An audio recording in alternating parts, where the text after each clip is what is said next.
SCP reading video. So, let's get right into it. Item number SCP-1733. Object class Safe. Special containment procedures.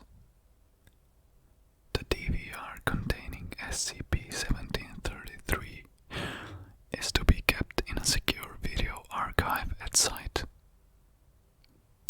Playback of SCP-1733 is strictly forbidden unless required for research. Personnel must contact Dr. Geller for permission to study SCP-1733. Description: SCP-1733 is a digital recording of the 2010-2011 NBA season opening game played at the TD Garden in Boston, Massachusetts on the 26th of October 2010 between the Boston Celtics and Miami Heat. Agents monitoring social networking sites were alerted to SCP-1733 when Boston native complained in a Facebook thread on the 27th of October about a technical foul in the third quarter involving players Ray Allen and Chris Bosh that never occurred in the original broadcast. When confronted, uploaded the relevant segment much to the confusion of his interrogators. Foundation agents embedded in Facebook moderation team deleted the thread and procured the IP addresses of all individuals present at the chat at this time to locate and administer Class A anesthetics. The Motorola brand DVR containing SCP-1733 was recovered for study. Study of the footage has since revealed the nature of the recording's anomalous properties. Although initially diverging from the original broadcast only negligibly, such as quota points totals and occurrences of fouls, SCP-1733 has begun to markedly digress from the content of its earlier playbacks. Recorded entities have been observed to retain memory of previous playings, and as such have developed a burgeoning awareness of their existence. It is hypothesized that playbacks impart an unquantifiable measure of cognizance to the entities inhabiting SCP-1733, with consecutive playings greatly expanding recall of previous events.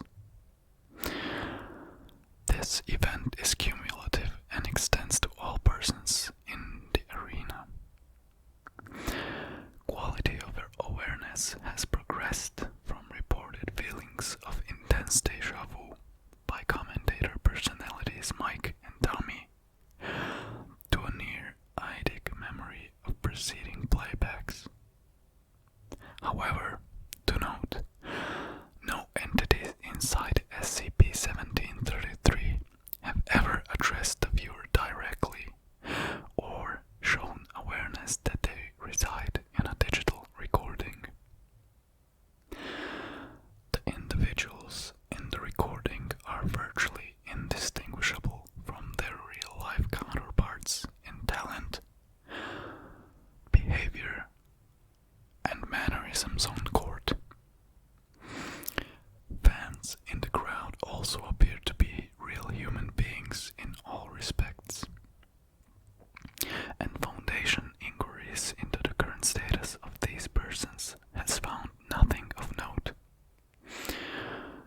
For all intents and purposes, recorded entities appear to be actual individuals, but somehow abiding in a digital medium.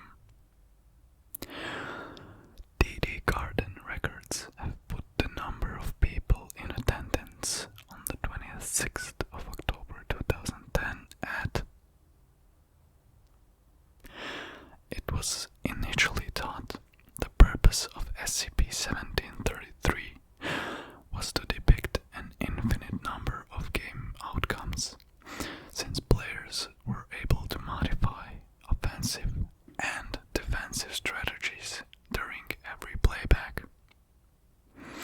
By Playback 34, players and coaches became so keenly adapted to the opposing team's playbook that the score remained 0-0 until 3:34 in the first quarter.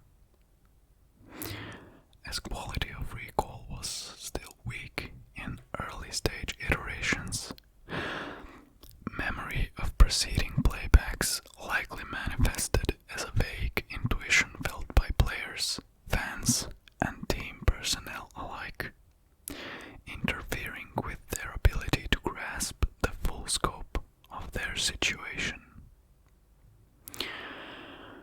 By Playback 45, however, comprehension of their predicament had reached such a point that players declined to play altogether and assembled with the rest of those in attendance to formulate possible escape plans. It is the conclusion of Foundation researchers that the inhabitants of SCP-1733 are imprisoned in the setting of the recording, as they have been unable to exit by any means. Doors leading out of the arena have not yielded to an estimated force in excess of. The assembly has also been unable to exit from the locker rooms, player facilities, and skyboxes. Waiting for patrons arriving in at scripted points prior to the start of the first quarter has also been unsuccessful. Individuals leave by where patrons entered and are then unable to navigate and escape from the adjacent corridors that girdle the main arena. Escape attempts have since grown more desperate and have included failed attempts at constructing makeshift explosives, all-out rioting, the fracturing of the assembly into 3 opposing factions, and by Playback, the ritualistic murder and disembowelment of players in the hopes of appeasing whatever it is that confines them. See Timeline Document 01 for details. However, upon the beginning of a new playback, all persons are returned to their pre-game status unharmed. Researchers have been unable to duplicate the effects of SCP-1733 with other recordings made by the DVR, confirming the device is not the source of SCP-1733's apparent properties. Due to the distress visited upon inhabitants of SCP-1733, testing has been suspended indefinitely. Partial Timeline Document 001. Playback number 002. Notable developments. First recorded deviation from recorded broadcast. TD Garden crowd booed the Miami Heat during entrance. Miami Heat forward LeBron James observed to have scowled and shaken his head dismissively at the crowd. Playback number 015. Notable developments. Score remains 0-0 for 8 consecutive possessions. Fans appear noticeably subdued when displayed on the facility's HD scoreboard screen. Celtics power forward Glenn Davis is able to execute a crucial block late in the fourth quarter on LeBron James he could not complete during the original broadcast, securing the Celtics lead. describes his dedication to performing well on both sides of the court in spite of the Big Three's blistering ball movements on offensive plays. A nascent awareness of the previously played games has begun to form. Playback number 026. Notable developments. First Miami Heat victory, 112-85. Crowd becomes aggressive, shouting obscenities and hurling foodstuff at the Celtics. Color commentator Tom Heinsohn understood the frustration, criticizing the Celtics coaching staff for becoming so complacent after having cracked the code of the Miami Heat offense. As this was the first game together for the Miami Big Three, it is unlikely any coaching personnel would have become so adjusted to an unfamiliar offense in a single game. Playback number 027. Notable developments. Commentators Mike and Tommy note a feeling of deja vu during the Heat's grandiose entrance. Crowd remains subdued during key Celtics plays. Celtics emerge the victors, prompting Tom Heinsohn to remark the Celtics have come a long way winning back the hearts of their fans. When asked to elaborate by Mike Gorman, Heinsohn could only respond that he felt the team had an embarrassment to atone for, but could not specify further. Playback number 44. Notable developments. Teams emerge disoriented and confused. Game is suspended. Majority of time is spent by medical professionals assessing the mental state of players who remained convinced they had dreamt playing the season opener frequently the previous night. When informed of the situation by team staff, commentators Mike and Tommy affirmed the same feeling. Crowd is also afflicted. Recording ends with courtside correspondents interviewing members of the crowd on the nature of their dreams. Playback number 045. Notable developments. Players refuse to play. Cameramen, facility personnel, players, commentators, and crowd members gather in the court to appease the situation. All persons are convinced they have been reliving the same game repeatedly. Doors are tested but cannot be budged. Recording closes as crowd begins to fashion makeshift weapons to pry open doors. Last instance of camera being manipulated by the camera crew. All following playbacks are seen through a single static shot of the broadcast view camera.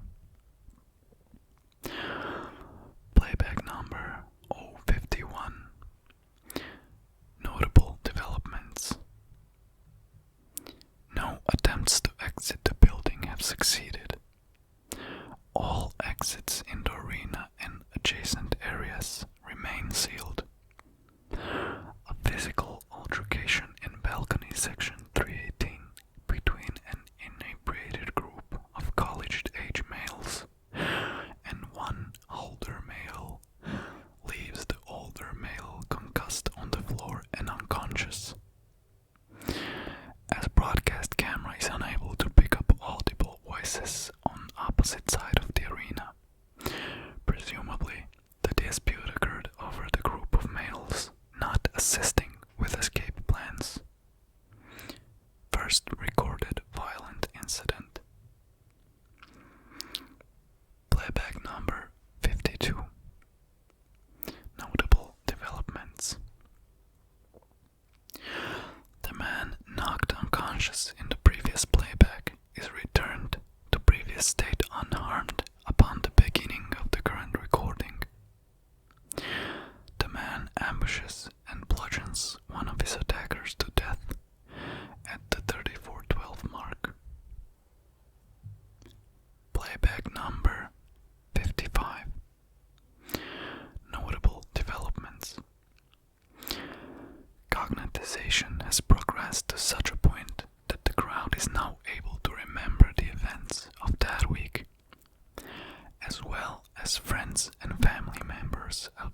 facility. Attempts to contact outside for help are met with failure. Playback number 65. Notable developments. Crowd is unable to exit the facility. Congregation has since been dissolved into the following groups and factions: players, coaches, and all involved team personnel have presumably barricaded themselves in off-screen player facilities. The infirm and parents, accompanied by their children, have returned the northeast corner of the balcony rise and have elected to wait out playbacks as they occur, marking their territory with a Celtics championship flag draped over section 320.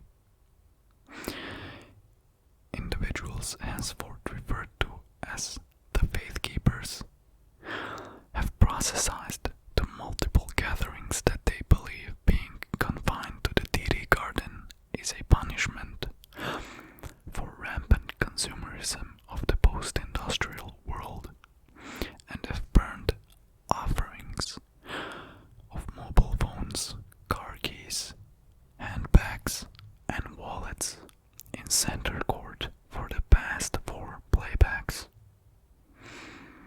The group comprises Boston churchgoers and redacted. A notable portion of adults, numbering approximately individuals, however, remain diligent in formulating escape plans. Playback number 73. Notable developments. The Faith Keepers grow in numbers after a previous playback incident, where 3 males were severely injured by an improvised explosive fastened to an exit door. No damage to the door is visible. Playback number 95. Notable developments. Hedonistic displays of sex and violence have sufficiently curbed the efforts of the processizers. Makeshift curtains are hung around the site of an orgy at Lodge 8 at the urging of 300 section members. Playback number 112. Notable developments. Conditions have deteriorated considerably.